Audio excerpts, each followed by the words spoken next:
Hi guys, ನಮಸ್ತೆ ಎಲ್ಲರಿಗೂ. ಇವತ್ತು ಮಳೆ ಇತ್ತು. ಏನು ಕಾಲೇಜ್ ಬ್ಯಾಗ್ ಹಾಕ್ಕೊಂಡಿದ್ದಾನೆ ಅನ್ಕೋಬಿಡಿ, ಕಾಲೇಜ್ ಬ್ಯಾಗ್ ಅಲ್ಲ, ಚಾರ್ಜರ್ಸ್ ಎಲ್ಲ ಇಟ್ಕೊಂಡಿದ್ದೆ. ಇವತ್ತು ಗಾಣ ಹಾಕೋಣ ಅಂತ ಹೊರಟಿದ್ದೀವಿ. ಫಿಶಿಂಗ್, ಫಿಶ್ ಕ್ಯಾಚಿಂಗ್ ಬಾಯ್ಸ್ ಎಲ್ಲ ಹೊರಟಿದ್ದಾರೆ. ಇವತ್ತು ಸ್ಯಾಟರ್ಡೆ ಏನು ಮಾಡೋದು ಅಂತ ಯೋಚನೆ ಮಾಡ್ತಾಯಿದ್ವಿ. ಬಾಯ್ಸ್ ಎಲ್ಲ ಫಿಶಿಂಗ್ ಮಾಡೋಣ ಅಂತ ಹೇಳಿದ್ರು. ಸೊ ಅಂಗಡಿಗೆ ಹೋಗಿ 4-5 ಗಾಣ ತೊಗೊಂಬಂದ್ವಿ. ಅದಕ್ಕೆ ದಾರ ಕಟ್ಟಿದ್ದೀವಿ. ಈಗ ಕೋಲ್ ಕಡಿಯೋಕ್ಕೆ ಹೋಗ್ತಿದ್ದೀವಿ. ಕೋಲ್ ಕಟ್ಕೊಂಡು ಗಾಣ ಹಾಕಿ ಫಿಶಿಂಗ್ ಕ್ಯಾಚ್ ಮಾಡೋಣ ಅಂತ ಐಡಿಯಾ ಹಾಕಿದ್ವಿ. ನೋಡೋಣ ಫಿಶ್ ಸಿಗುತ್ತಾ ಇಲ್ವಾ. Let's try fish catching. ನೋಡಿ ಫ್ರೆಂಡ್ಸ್, ಇದೇ ಗಾಣ. ಮೀನನ್ನು ಹಿಡಿಯೋಕ್ಕೆ ಯೂಸ್ ಮಾಡುವಂತಹ ಎಕ್ವಿಪ್ಮೆಂಟ್. ಈ ಫಿಗರ್ ಎಲ್ಲೋ ನೋಡ್ದಂಗೈತಲ್ಲ, ನಂಗೂ ಹಂಗೆ ಅನ್ನಿಸ್ತಾ ಐತೆ. ಕೈ ಮಾತ್ರ ಮಾಡ್ತಿದ್ದೀನಿ. ಬೇಕಲ್ಲ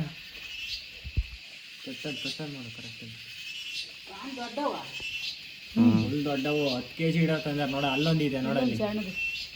ಹೋಗಿದ್ ನಾನ್ ಕೊಟ್ಟೋಗಿದ್ದು ಅವತ್ತಿದ್ದೆ ಇನ್ನಲ್ಲಿ ಇಲ್ಲಿ ನೋಡಲ್ಲಿ ಹಾಕೋ. ಇದು ಇರ್ಬೇಕು, ಸಣ್ಣ ಮೀನು ಬೀಳ್ತಾವಲ್ಲ, ಒಂದು ಅರ್ಧ ಕೆಜಿ. ಹಾಂ, ಮೀನೇ ಇದು ಮಾಡಕ್ ಹೋಗಿಲ್ಲ.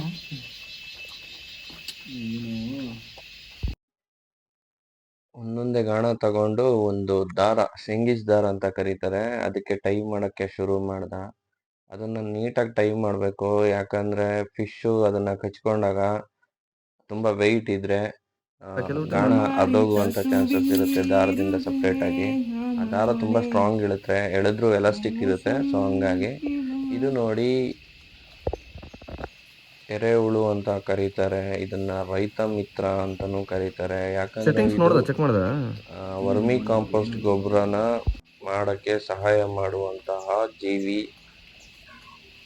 ಈ ಎರೆಹುಳನ್ನ ನಾವು ಮೀನ್ ಹಿಡಿಯಕ್ಕೆ ಯೂಸ್ ಮಾಡ್ತೀವಿ. ಯಾಕಂದ್ರೆ ಆ ಗಾಣಕ್ಕೆ ತುದಿಲಿ ಎರೆಹುಳನ್ನ ಟೈ ಮಾಡಿದಾಗ ಆ ಮೀನು ಆ ಗಾಣನ ಕ್ಯಾಚ್ ಮಾಡಕ್ ಬರುತ್ತೆ, ಅಂದ್ರೆ ಎರೆಹುಳನ ತಿನ್ನಕ್ ಬರುತ್ತೆ. ಆ ಎರೆಹುಳನ ತಿನ್ನಕ್ ಬಂದಾಗ ಗಾಣ ಅದರ ಬಾಯಿಗೆ ಸಿಗಾಕೊಳ್ಳುತ್ತೆ. ಸೊ ಮೀನು ನಮ್ಮ ಕೈಗೆ ಸಿಗುತ್ತೆ. ಇದು ಪ್ರೋಸೆಸ್ ಇರೋವಂಥದ್ದು. ನಿಮಗೆ ಎರೆಹುಳ ಹೆಂಗ್ ಸಿಕ್ಸೋದು ಅಂತ ಮುಂದೆ ಗಾಣ ಹಾಕ್ಬೇಕಾದ್ರೆ ತೋರಿಸ್ತೀನಿ. ನೋಡಿ, ನೀಟಾಗಿ ಟೈ ಮಾಡ್ತಾ ಇದ್ದಾನೆ. ಎಷ್ಟು ನೀಟಾಗಿ ಟೈ ಮಾಡ್ತಿರೋ ಅಷ್ಟು ನೀಟಾಗಿ ಮೀನು ನಮಗೆ ಸಿಗುತ್ತೆ. ಎಷ್ಟೋ ಸತಿ ಗಾಣಗಳಿಗೆ ಮೀನು ಸಿಗಾಕೊಂಡ್ರು ಕೂಡ ಕೈಗೆ ಸಿಗಲ್ಲ, ಯಾಕಂದ್ರೆ ಗಾಣ ಹರಿದೋಗುವಂಥದ್ದು, ದಾರ ಹರಿದೋಗುವಂಥದ್ದು, ಹಿಂಗೆಲ್ಲ ಆಗುತ್ತೆ.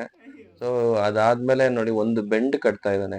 ಆ ಬೆಂಡ್ ಏನಕ್ಕೆ ಕಟ್ಟೋದಂದ್ರೆ, ಆ ಬೆಂಡು ನೀರಲ್ಲಿ ತೇಲುತ್ತೆ. ನಾವು ಗಾಣನ ಬಿಟ್ಟಾಗ ಗಾಣದಲ್ಲಿರುವಂತಹ ಎರೆಹುಳು ಮತ್ತು ಗಾಣ ನೀರೊಳಗೆ ಇರುತ್ತೆ, ಬೆಂಡು ಮಾತ್ರ ಮೇಲೆ ಇರುತ್ತೆ. ನಿಮ್ಗೆ ಬಂದು ಮೀನ್ ಕಚ್ಕೊಂಡಾಗ ಸೊ ಅದು ಬೆಂಡು ಒಳಗೋಗುತ್ತೆ, ಅಂದ್ರೆ ವೆಯ್ಟಿಗೆ, ಅದ್ರ ಫೋರ್ಸಿಗೆ ಒಳಗೋಗುತ್ತೆ. ಅವಾಗ ನಿಮಗೆ ಈಸಿಯಾಗಿ ಐಡೆಂಟಿಫೈ ಆಗುತ್ತೆ ಮೀನು ಕಚ್ಕೊಂಡಿದೆ ಅಂತ ಹೇಳ್ಬಿಟ್ಟು. ಸೊ ಹಂಗಾಗಿ ಈ ಬೆಂಡನ್ನ ಕಟ್ತೀವಿ. ಎಲ್ಲಾ ಒಂದು 4-5 ಗಾಣ ತಂದಿದ್ದೆ. ಪ್ರತಿ ಗಾಣಕ್ಕೂ ಹಿಂಗೇನೆ ಮಾಡ್ತಾ ಇದ್ದ. ಒಂದೊಂದು ಗಾಣನು ಟೈ ಮಾಡಿ ಅದಕ್ಕೆ ಬೆಂಡ್ ಕಟ್ಟಿ ಅದಕ್ಕೆ ಗಾಣ ಕಟ್ಟಿ ರೆಡಿ ಮಾಡ್ತಾ ಇದ್ದ. ವಿತ್ ಡಿಸ್ಕಷನ್, ಹುಡುಗರದೆಲ್ಲ ಡಿಸ್ಕಷನ್ ಆಗ್ತಾ ಇತ್ತು ಹಂಗೇನೆ ಜೊತೆಲಿ.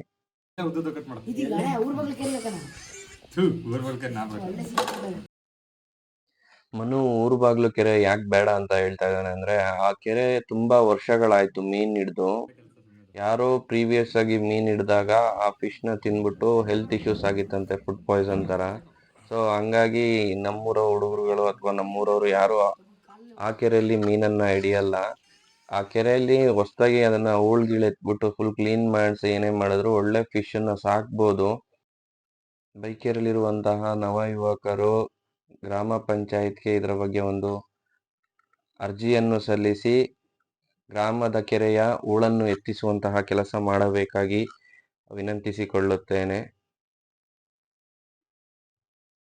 ಗಾಣ ಟೈ ಮಾಡಿ ಅದನ್ನ ಮತ್ತೆ ಸ್ಪಂಜ್ನ ಟೈ ಮಾಡಿದ ನಂತರ ಒಂದು ಅಪ್ರಾಕ್ಸಿಮೇಟ್ ಲೆಂತ್ ಮಾತ್ರ ನಾವು ಆ ದಾರನ ತಗೋಬೇಕಾಗತ್ತೆ. ಯಾಕಂದ್ರೆ ತುಂಬಾ ಉದ್ದ ಆದ್ರೆ ನಮ್ಗೆ ಫಿಶ್ ನ ಕ್ಯಾಚ್ ಮಾಡೋ ಟೈಮಲ್ಲಿ ಆಗಲ್ಲ, ಸೊ ಕಟ್ಟಾಗುವಂತ ಚಾನ್ಸಸ್ ಇರುತ್ತೆ. ಇಲ್ಲಾಂದ್ರೆ ತುಂಬಾ ಉದ್ದ ಆದ್ರೆ ಯಾವ್ದಾದ್ರು ಕಲ್ಲಿಗೋ ಅಥವಾ ಯಾವ್ದಾದ್ರು ಸೊಪ್ಪಿಗೋ ಹೋಗ್ಬಿಟ್ಟು ಗಾಣ ಸಿಗಾಕೊಳ್ಳುವಾಗ ಅದನ್ನ ಎಳಿಯಕ್ಕಾಗಲ್ಲ. ಸೊ ಅಪ್ರಾಕ್ಸಿಮೇಟ್ಲಿ ಒಂದು 8 feet ಇಂದ 10 feet ಅಷ್ಟೇ ದಾರ ಇರ್ಬೇಕಾಗತ್ತೆ.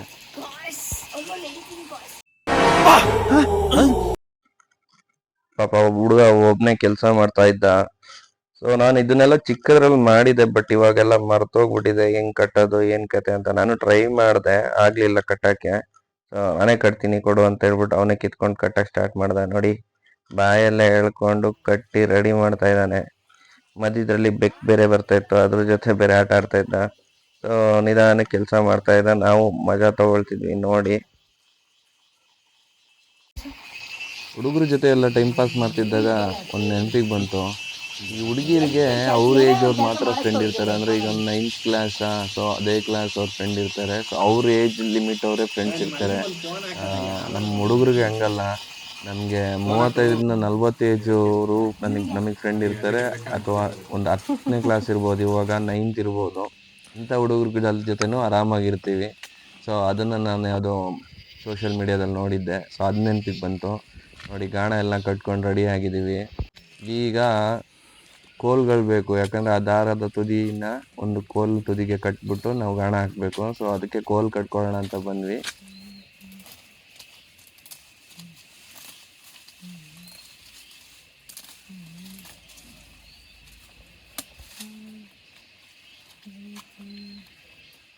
ಗಟ್ಟಿ ಇದೆಯಾ ಬ್ರೋ ಇದು?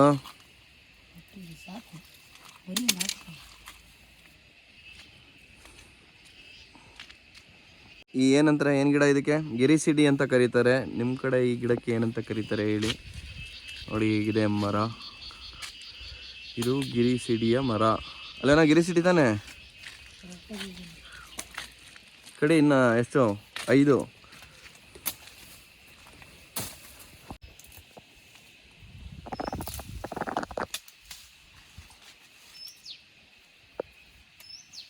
ನೋಡಿ ನಮ್ಮ ಹುಡುಗ ಕೋಲ್ ಕಡಿತಿದ್ರೆ ಪಕ್ಕದಲ್ಲಿ ನವಿಲ್ ಬಂದು ಮೇಯ್ತಾ ಇದೆ.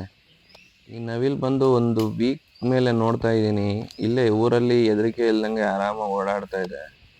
ಗೊತ್ತಾಗ್ಬಿಟ್ಟಿರ್ಬೇಕು ಅದಕ್ಕೂ ಯಾವ ಮನುಷ್ಯರು ನಮ್ಮನ್ನ ಹಾನಿ ಮಾಡಲ್ಲ, ನಮಗೇನು ಮಾಡಲ್ಲ ಅಂತ. ಸೊ ಊರಲ್ಲಿ ಆರಾಮಾಗಿ ಓಡಾಡ್ಕೊಂಡು ಆರಾಮಾಗಿ ಮೇಯ್ಕೊಂಡಿರುತ್ತೆ.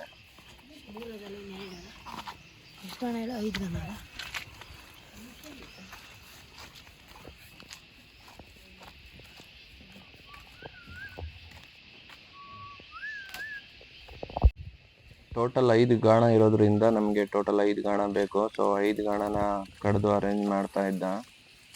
ನಮ್ಮೂರು ವೆದರ್ ನೋಡಿ ಹೆಂಗೆ ಕಾಣ್ತಾ ಇದೆ. ಈ ವೆದರಲ್ಲಿ ಸಿಮೆಂಟ್ ರೋಡ್ ಇಲ್ಲ ಅಂದರೆ ನಮ್ಮೂರಲ್ಲಿ ಓಡಾಡೋಕೆ ಆಗ್ತಿರ್ಲಿಲ್ಲ, ಅಷ್ಟು ಗಲೀಜು ಆಗ್ಬಿಟ್ಟಿರೋದು ಗೊಚ್ಚೆ. ನೋಡಿ ನವಿಲ್ ಇಲ್ಲೇ ಹೋಗ್ತಾ ಇದೆ. 5 ಕೋಲ್ನು ಕಟ್ಕೊಂಡು ಸೀದಾ ಬಂದು ಮತ್ತೆ ಟೈ ಮಾಡೋಕ್ಕೆ ಸ್ಟಾರ್ಟ್ ಮಾಡ್ದೆ. ತುದಿ ಹತ್ರ ಕುಯ್ಕೋಬೇಕು ನೋಡಿ, ಈ ಥರ ಕುಯ್ಕೊಂಡು ಒಂದು ಗಾಣ ಕಟ್ಟಿದೀವಲ್ಲ ಆ ತುದಿ ಅಲ್ಲ, ಇನ್ನೊಂದು ತುದಿ ಇರುತ್ತಲ್ಲ ಆ ತುದಿನ ಹೀಗೆ ಟೈ ಮಾಡಬೇಕು. ಒಂದೊಂದಾಗಿ ಟೈ ಮಾಡೋಕ್ಕೆ ಸ್ಟಾರ್ಟ್ ಮಾಡ್ದ. ಫುಲ್ 5 ಕೋಲಿಗೂ ಟೈ ಮಾಡ್ತಾನೆ ನೋಡಿ. ಇವಾಗ ಗಾಣದ ದಾರದ ಇನ್ನೊಂದು ತುದಿಗೆ ಕಟ್ಟಿದ್ಮೇಲೆ ಆ ಕೋಲಿಗೆ ಫುಲ್ಲು ಸುತ್ತಬಿಟ್ಟು ಗಾಣನ, ಆ ಕೋಲ್ ಹೆಂಗಿದ್ರು ಹಸಿ ಇರುತ್ತಲ್ವ, ಸೊ ಒಳಗೆ ಹೋಗುತ್ತೆ. ಸೊ ಗಾಣ ಆ ಕೋಲಿಗೆ ಚುಚ್ತಾನೆ. ಏನಕ್ಕೆ ಅಂದರೆ ಎತ್ಕೊಂಡು ಹೋಗ್ಬೇಕಾದ್ರೆ ಗಾಣ ನಮ್ಮ ಕೈಗೆ ಚುಚ್ಕೊಳ್ಳೋವಂತಹ ಅವಕಾಶಗಳು ಜಾಸ್ತಿ ಇರುತ್ತೆ. ನೋಡಿ ಹಿಂಗೆ ತುದಿಗಿನ ಕಟ್ ಮಾಡ್ಕೋಬೇಕು. ಕಟ್ ಮಾಡಿಕೊಂಡು ಗಾಣ ಕಾಣಿಸ್ತಿದೆ ನೋಡಿ, ಗಾಣ ಇರೋ ತುದಿಯನ್ನು ಬಿಟ್ಟು ಇನ್ನೊಂದು ತುದಿನ ತಗೊಳ್ತಾನೆ. ಭಾಳ ನೀಟಾಗಿ ಹ್ಯಾಂಡ್ಲ್ ಮಾಡಬೇಕು, ಯಾಕಂದರೆ ಗಾಣ ಕೈಗೆ ಚುಚ್ಚೋ ಚಾನ್ಸಸ್ ಜಾಸ್ತಿ ಇರುತ್ತೆ. ಗಾಣ ಕೈಗೆ ಚುಚ್ಚಿರೆ ಈ ಮಳೆಗಂತೂ ಸೆಪ್ಟಿಕೆ ಆಗುತ್ತೆ, ಯಾಕಂದರೆ ಬೇಗ ಹುಷಾರಾಗಲ್ಲ ಮಳೆ ಟೈಮಲ್ಲಿ ಕಾಯಗಳು. ಸೊ ನೀಟಾಗಿ ನೋಡ್ಕೊಂಡು ಮಾಡಬೇಕು ನೋಡಿ, ನೀಟಾಗಿ ಈ ಥರ ಕಟ್ಕೋಬೇಕು. ದಾರ ಸ್ಟ್ರಾಂಗ್ ಇರುತ್ತೆ, ಇದು ಏನು ತೊಂದರೆ ಏನಿಲ್ಲ. ನೀಟಾಗಿ ಕಟ್ಕೊಂಡ್ಬಿಟ್ರೆ ಆಯಿತು, ಆ ಕಡೆ ತುದಿಗೆ ಈ ಕಡೆ ತುದಿಗೆ. ನಿಮಗೆ ಮೀನನ್ನು ಹಿಡಿಯೋದೇ ಒಂದು ಖುಷಿ ಅನಿಸಿದ್ರೆ ಈ ಗಾಣ ರೆಡಿ ಮಾಡೋದೇ ಸಖತ್ ಟೈಮ್ ತೊಗೊಳುತ್ತೆ, ಯಾಕಂದರೆ ನೀಟಾಗಿ ರೆಡಿ ಮಾಡ್ಕೋಬೇಕು. ಗಾಣ ನೀವು ನೀಟಾಗಿ ರೆಡಿ ಮಾಡಲಿಲ್ಲ ಅಂದರೆ ನಿಮಗೆ ಕರೆಕ್ಟಾಗಿ ಮೀನು ಸಿಗಲ್ಲ. ಸೊ ಮೀನು ನಿಮ್ಮ ಕೈಲಿ ಸಿಕ್ಕಿದ್ರೂ ಕೈಗೆ ಬರಲ್ಲ. ಅಂದರೆ ಗಾಣಕ್ಕೆ ಕಚ್ಕೊಂಡಿದ್ರು ಕೆಲವು ಟೈಮು ಆ ದಾರನೂ ಎಳ್ಕೊಂಡು ಹೋಗ್ಬಿಡುತ್ತೆ ಮೀನು, ಆ ಥರ ಎಲ್ಲ ಆಗುತ್ತೆ.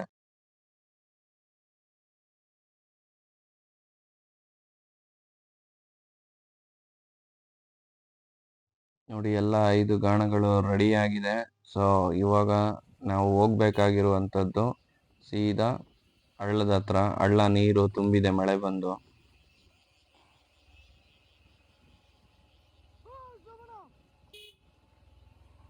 ನಮ್ಮೂರಿನ ರೋಡ್ಗಳಲ್ಲಿ ಗಾಡಿ ಓಡಿಸೋದಕ್ಕೂ ಒಂದು ಸ್ಕಿಲ್ ಬೇಕು, ಅದು ಈ ಮಳೆ ಟೈಮಲ್ಲಿ. ಯಾಕಂದರೆ ಎಲ್ಲ ಕಡೆ ಪಾಚಿ ಕಟ್ಟಿರುತ್ತೆ, ಆಮೇಲೆ ಮಣ್ಣು ಬಂದು ಸಿಮೆಂಟ್ ರೋಡ್ ಮೇಲೆ ಕೂತಿರುತ್ತೆ, ಸ್ಕಿಡ್ ಆಗೋ ಚಾನ್ಸಸ್ಸು ತುಂಬ ಇರುತ್ತೆ. ಸೊ ನಮ್ಮ ಮಲೆನಾಡು ಹುಡುಗರುಗಳಿಗೆ ಗೊತ್ತಿರುತ್ತೆ ಹೆಂಗೆ ರೈಡ್ ಮಾಡಬೇಕಂತ. ಹೊಸಬ್ರು ಬಂದರೆ ಮಾತ್ರ ತುಂಬ ಜೋಪಾನವಾಗಿ ರೈಡ್ ಮಾಡಿ, ಯಾಕಂದರೆ ಬೀಳೋ ಚಾನ್ಸಸ್ಸು ಜಾಸ್ತಿ ಇರುತ್ತೆ.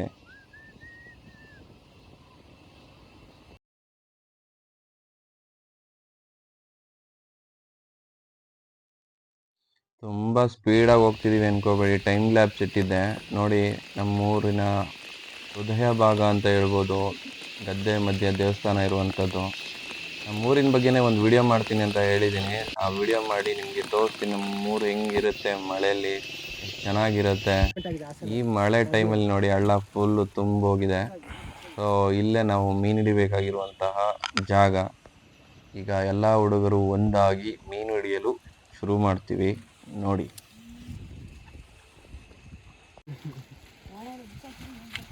ಗಾಣಗಳು, ಆಯುಧಗಳು ರೆಡಿ ಆಗಿದೆ. ಇನ್ನೇನು ಶಿಕಾರಿ ಒಂದೇ ಬ್ಯಾಲೆನ್ಸ್.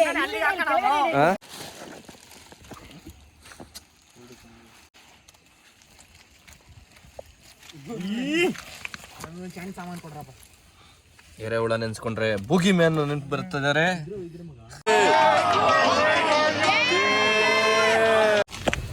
ಇವರು ಬೂಗಿ ಮ್ಯಾನ್ ತಮ್ಮ. ಬ್ರೋ ಗಣದ ಬಗ್ಗೆ ನೋಡಿ, ಲಾಕ್ಡೌನ್ ಎಲ್ಲ ಹಾಕಿದೆನಾ, ಬನ್ನಿ ಇಲ್ಲಿ ನೋಡಿ. ಈ ತರ ಎರೋಳ ಇರ್ತವೆ, ಅವ್ನು ಈ ತರ ಚುಚ್ಚಬೇಕು. ಕೈಗೆ ಚುಚ್ಕೊಂಡ ಅನ್ಕನಲ್ಲ, ಕೈಗೆಲ್ಲ ಕಣ, ಇದ್ರದ್ದು ಬ್ಲಡ್, ಇದ್ರದ್ದು ಅದ್ರದ್ದು ಬ್ಲಡ್ ಕಣೋ. ಅದ್ರ ಬ್ಲಡ್ ಇರುತ್ತಾ? ಅಂದ್ರೆ ನೀ ಚುಚ್ಚಕ್ ಬರ್ತಿಲ್ಲ ಕಣ, ಹಂಗೇನ ಚುಚ್ಚೋದು? ಹ್ಞೂ ಕಣ ಹಂಗೆ, ಇಲ್ಲಾಂದ್ರೆ ಹಿಂದಕ್ಕೆ ಎಳೆದ ತಕ್ಷಣ ಬಂದ್ಬಿಡುತ್ತೆ.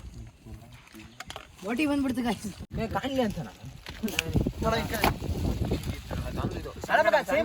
ಎಲ್ಲರಿಗೂ ಸಣ್ಣ ಗಣ ಇದು ಹಾಕೊಡು. ಅಲ್ಲಿಡ ಆಯ್ತು. ಯಾರ ಇವರು? ಅದು ಸಣ್ಣ ಗಣ, ಅದು ಸೇಮ್ ಸೈಜ್ ತಾನೆ.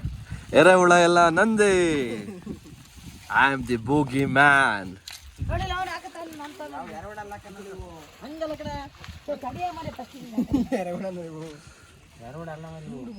ನಾನು ಅದೇ ಹೇಳ್ಬೇಕಣ ಮರ, ಎರೆಹುಳ ಅಲ್ಲ ಇವು, ಇನ್ಶೂಲಪ್ಪ ಇದಾವಲ್ಲ ಮರ ಅಂತ. ಇವೇ ಕಣ ಮಣ್ಣಲ್ಲಿ ಇರ್ತಾವ ಕಣ ಮಗ.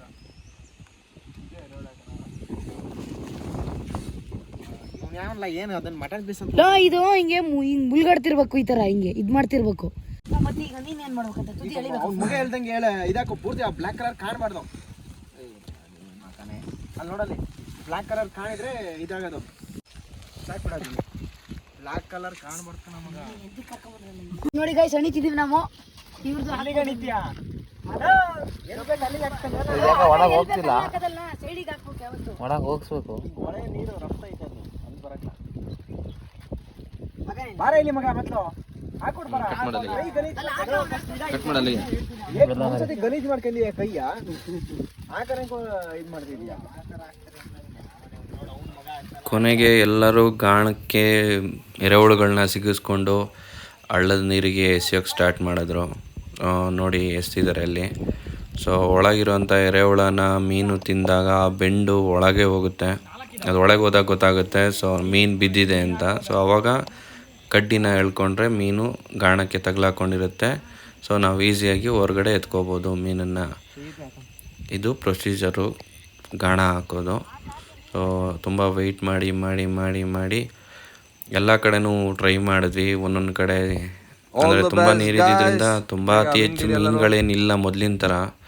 ಇವಾಗೆಲ್ಲ ಮೀನುಗಳು ಯಾಕೆ ಇಲ್ಲ ಅಂದರೆ ತೋಟಕ್ಕೆ ಸುಣ್ಣ ಹಾಕ್ತಾರೆ, ಹಾಗೆ ಒಂದಷ್ಟು ಔಷಧಿಗಳನ್ನು ಹಾಕೋದ್ರಿಂದ ಆ ಮಳೆ ನೀರು ಬಂದಾಗ ಆ ತೋಟದಲ್ಲಿರುವಂತಹ ಕೆಮಿಕಲ್ಸು ಎಲ್ಲವೂ ಹಳ್ಳಕ್ಕೆ ಬರುತ್ತೆ. ಅದರಿಂದ ಆಲ್ಮೋಸ್ಟ್ ಮೀನುಗಳೆಲ್ಲ ಸತ್ತೋಗಿರುತ್ತೆ. ಇನ್ನೊಂದು ಕಾರಣ ಅಂದರೆ ಬೇಸಿಗೆ ಬಂದಾಗ ಹಳ್ಳದ ನೀರೆಲ್ಲ ಖಾಲಿ ಆದಾಗ ಪ್ರತಿಯೊಬ್ಬರು ಅಂದರೆ ಸ್ವಲ್ಪ ನೀರಿರೋದ್ರಿಂದ ಅಲ್ಲಲ್ಲಿ ಕಟ್ಟೆಗಳನ್ನ ಕಟ್ಕೊಂಡು ಒಂದು ಕಡೆಯಿಂದ ಇನ್ನೊಂದು ಕಡೆಗೆ ನೀರನ್ನು ಹೋಗಿ ಉಳಿದಂಥ ಮೀನುಗಳನ್ನ ಹಿಡಿಯೋ ಪ್ರಯತ್ನ ಮಾಡಿ ಮೀನನ್ನು ಹಿಡಿದಿರ್ತಾರೆ. ಸೊ ಹಂಗಾಗಿ ಮೀನುಗಳು ಸಿಗೋದು ತುಂಬ ಕಷ್ಟ. ಆದರೂ ನಮ್ಮ ಖುಷಿಯ ವಿಚಾರ ಏನಂದರೆ ಕೊನೆಗೂ ಮೀನು ಬಿತ್ತು. ಕಂಗ್ರ್ಯಾಚುಲೇಷನ್ ಬ್ರದರ್, ಅಬ್ಬಬ್ಬಬ್ಬ ಲ್ಯಾಟ್ರಿ.